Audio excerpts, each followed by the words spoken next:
people just look at it and say, "Acha hai, bura hai." They make opinions.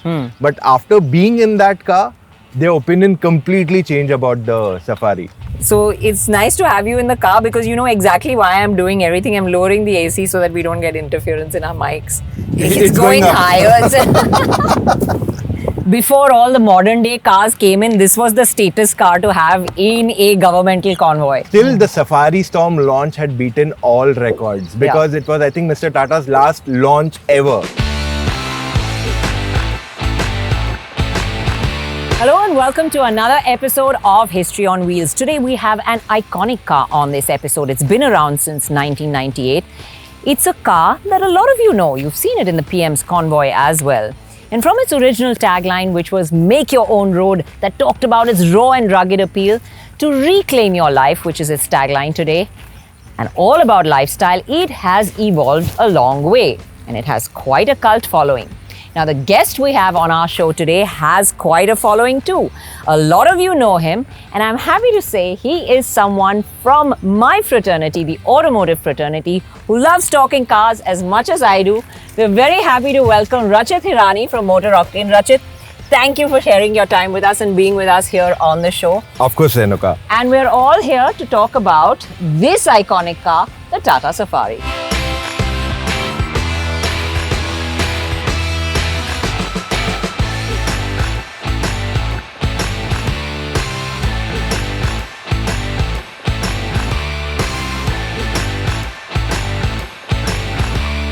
Really iconic car, and when it was launched, you know, today we talk about prices which have gone sky high. This was launched at 8.25 lakhs when it was first launched, and at that time that was like a princely sum, and the Safari was considered to be, you know, elevated. Status symbol. Yeah, status symbol. What to you is iconic about the Safari? I think everything about Safari has been iconic from the day it had come. This was India's proper first SUV, if I'm not wrong. Correct. Right? Yeah. And back in the day, my family had a Sierra. Okay. And we were looking to upgrade. And so this was the choice that we had back in the day. I don't know how many people remember, if I say 90s, the only cars that we had were pretty much 1 liter, 1.5 liter hatchback sedans. Yeah. And then you had something which was this of a mammoth. Yeah.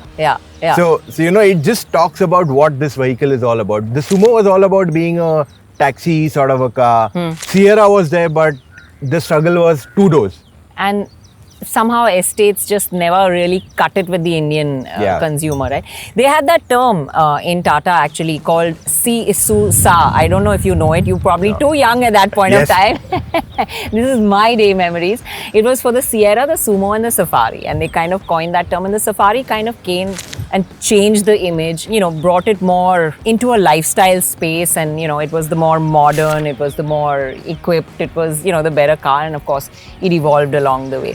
Interestingly enough, the second Safari, while this came at 8.25, they actually realized that, okay, you know, it's expensive. So then, of course, variant rejigging happened. And when the second version of the Safari came, the baseline price was 6.4 at that point of time.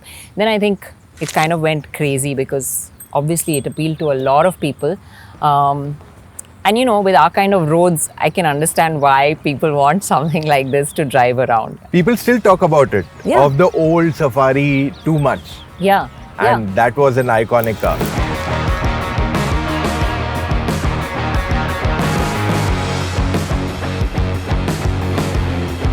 You had one, did you have, like, you owned two Safaris? Okay. We owned two Safaris. First, we had the 2 liter, the initial one with that 90 brake horsepower, not the most powerful vehicle. And I still remember that my dad used to struggle at times to put it in that reverse gear because it had to be pushed and put it into that reverse gear. So that was the first car we got after Sierra. Yeah. And that Safari, I think back in the day, it was huge. Yeah. And owning such a thing was spectacular because उन दिनों लोगों के पास बड़ी गाड़ी नहीं थी. Not on our roads. Correct. Yeah. At the most, the big car was Sumo. Yeah. And that was seen as the taxi hai, or you know, more of a blue collared car to a great extent. But the Safari, the second one that came out, the 3 liter. 3 liter. which was there only for 2 years or 3 years of its span. Not everyone had, not many people know about it. When they redid the engines. Yeah. Correct.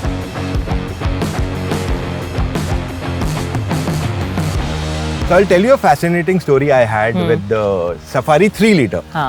So we were in our engineering, automobile engineering, everyone has an opinion about a car at least. So we were going for a drag race in Kharghar to see the drag race. And I took them in the Safari. And they were like, Safari, this, that, I'm not sure if it is good car because everyone thinks of European, American in their head. We were driving at 100 at that point, 5th gear at 1800 RPM because it had that tall, strokes were tall. So technically we are at 1800 RPM, 100 kilometers per hour. And everyone was like, what the hell is this? How is it doing so well? You know, and that day, the switch happened in my bunch of people that Safari is such a fantastic car. Otherwise, people just look at it and say, acha hai, bura hai. They make opinions. But after being in that car, their opinion completely changed about the Safari. We did a long distance event in this, the SAARC rally.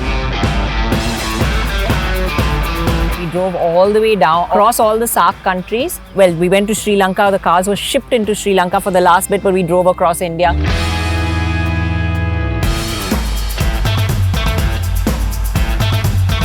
It was a great drive. We were there 30 days with this car across the road. It just cruises so effortlessly. And it's one of the most comfortable cars that they've, ever made, at least in India.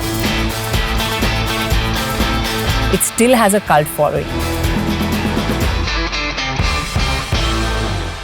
This was quintessentially the government car at that point of time. And PM's convoy mein tha ye.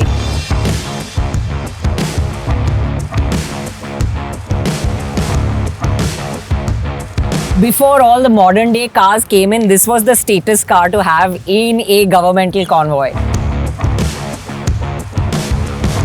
Yeah, I think back in the day, even ministers, the VIPs used to just sit at the back. And I'll tell you something very cool. Why was Safari bought by the ministers specifically? Because the back seat, the third row seats were jump seats. Yeah, correct. So the security guard comes in, opens the door for them. Yeah. Which is not possible in today's third row. Yeah. Today's third row, the security car can't get out without the minister getting out. So back in the day, that was, I think, they could get out of the rear and come and open the door. I know, those were the little key details.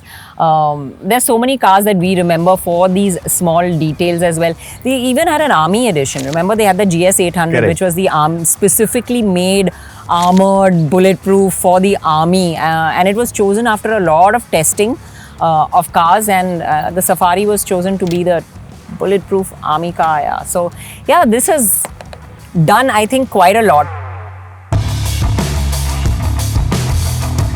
Did you do a lot of those childhood journeys in the Safari and you have some memories of this car? Were you at the stage of learning driving? No. I was too young. I would be 10, 12 back then when we got the first Safari. When we got the second Safari, that is when I was already driving. Two things that changed for me about this car from when I knew it was, when it came out, it was very raw, basic.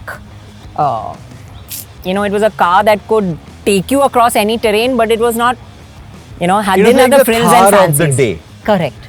And now I think it's a car that has transcended all that. It's got all the frills, the fancies, the comfort. And of course, performance also evolved along the way. Like you said, the petrol wasn't the most fuel efficient at that point of time. And that's probably why it was there for a short-lived period at that point of time. But yeah, I think evolution is natural. Cars have evolved so much. Let's take our own road trip and continue the chat. Sure. Chalo, so time to drive. Driving Rachit Hirani for a change, huh? No, you've driven now. Yeah, we did the Audi drive. I like light exterior, dark interior because it works better. The dark exterior, all the dust shows, all the marks show, everything shows. That's true. I'm thinking from shoot version. I'm sure people like it the other way around. So it's nice to have you in the car because you know exactly why I'm doing everything. I'm lowering the AC so that we don't get interference in our mics. It's going higher. This is a pet peeve of mine, you know, touch screens. Like I crib about it all the time. First and foremost, it did require me to take my eye off. Yeah. So I cannot understand as to how people think that this is safe. And quick. And in Europe, they've now come up with regulation, right? They've retracted this whole thing and they said that there has to be some physical buttons, at least for the basic, for volume control and for AC. Yeah, because it has become a safety hazard and I can't understand this touchscreen business with everything in it. So off lately, most of our videos, we've been ranting about the fact that why is everything in your touchscreen? So there are some manufacturers who have stopped giving buttons, at least this has some buttons. But there are cars which just have everything in the touchscreen now. I think MG, BMW, you name it. So, Rachit, talk to us about your automotive journey. Like, what made you decide to be I know you said you did automotive engineering, but then there's so many things you could have done after automotive engineering. So, if I just dial back a few years before this, my parents, my dad specifically, he used to watch all these TV shows of car reviews, maybe your show itself or I think NDTV. There were 2, 3 back in the day. Yeah. And he used to tell me, why don't you do this thing after your engineering? And I've told him, why do I do this? It's not something I'll do. I've done engineering. And see, it could be his, thought that got me into this. Or I don't know what, but that was my destiny.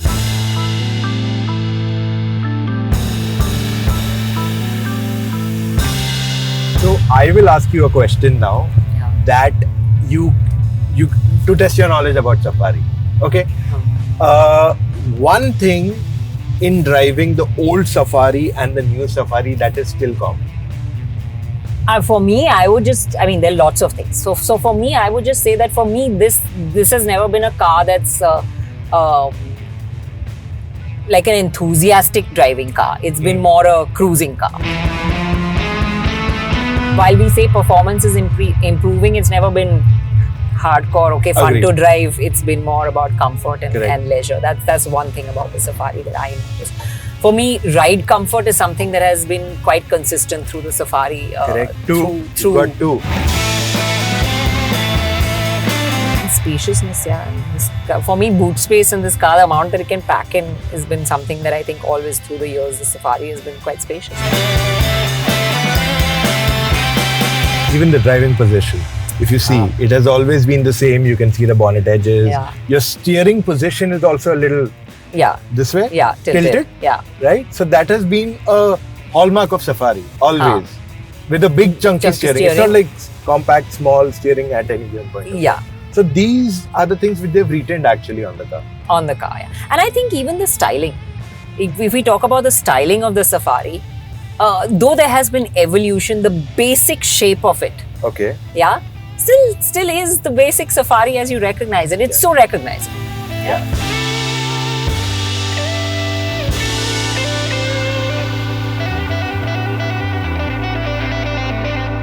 So, great drive, fun chatting, and I think we could have gone on forever. But it's now time for rapid fire. Sure. Ready? Yeah. If you had a car in mind that suits your personality, which one would it be? It's very difficult to say one, Renuka. How can I be biased to one car or like one car, right? Which is the car that most fits with your personality? I like something that's big, bulky SUV generally, and there's nothing big and bulky about him. But I like that. Okay. Look who's talking, by the way. So it's like a tough build. Yeah, I mean, I'm really fond of cars that are really big. Like a Defender. Yeah, Defender could be one. G-Wagon. Yeah. On those lines is what I really connect you with. Enjoy. Yeah, Wrangler, the new Thar Fido could be. Yeah. So, all these is where the connect really comes on.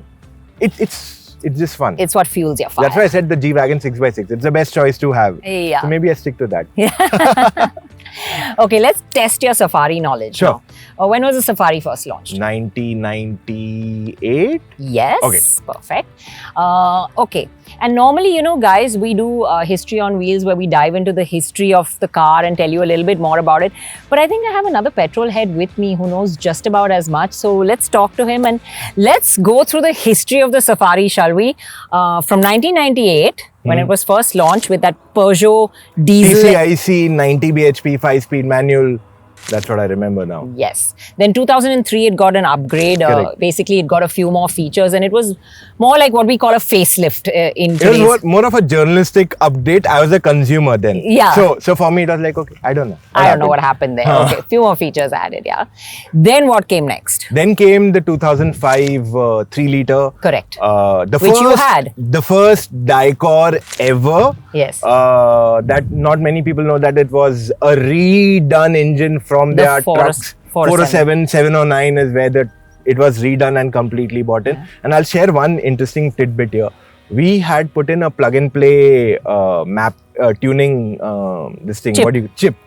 And that used to produce 145 bhp instead of 115. Yeah. So so you had more pep in the step. It was really fun to drive.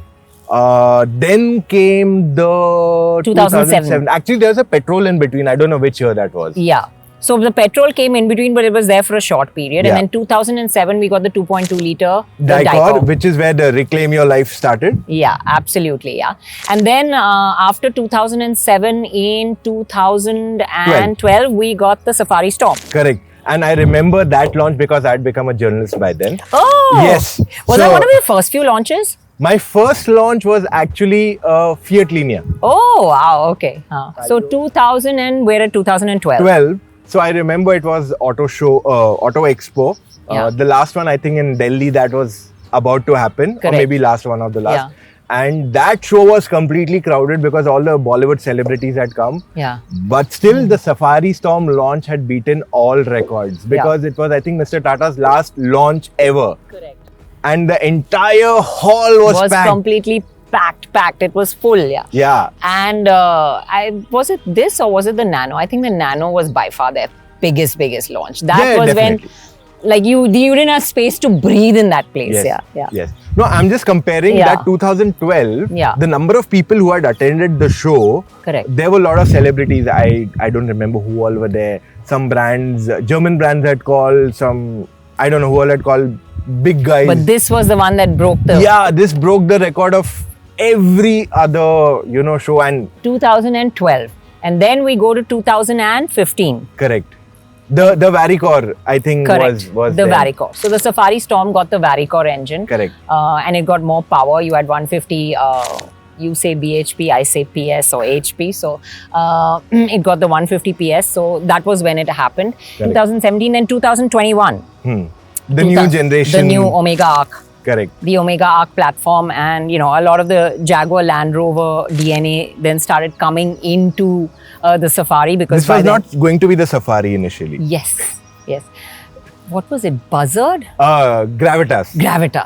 Yeah, but it had something before that the also. Buzzard was in the Geneva Motor Show where they had shown the Harrier and the Safari. Correct. I had been there at that show and I was like, why is that name given? Yeah, there? and then it was Gravitas, yes. and then of course they decided that the brand was just too strong. Yeah, a month before the launch, you're like, Safari. Yeah. Welcome.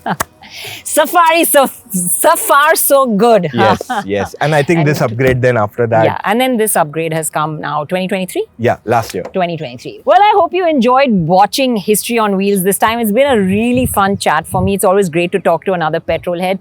And I think it was fun to actually wrap up the history with someone else instead of all on my own like I normally do. So I hope you know more about the Tata Safari now. It's a car that's been around my whole automotive journey. And to a great extent, my life. His whole life. Well, that says a lot about our automotive journeys. He's just begun. I'm pretty much at the end of it. But thanks so much for chatting with us, Rachit. We must do this again sometime. For sure.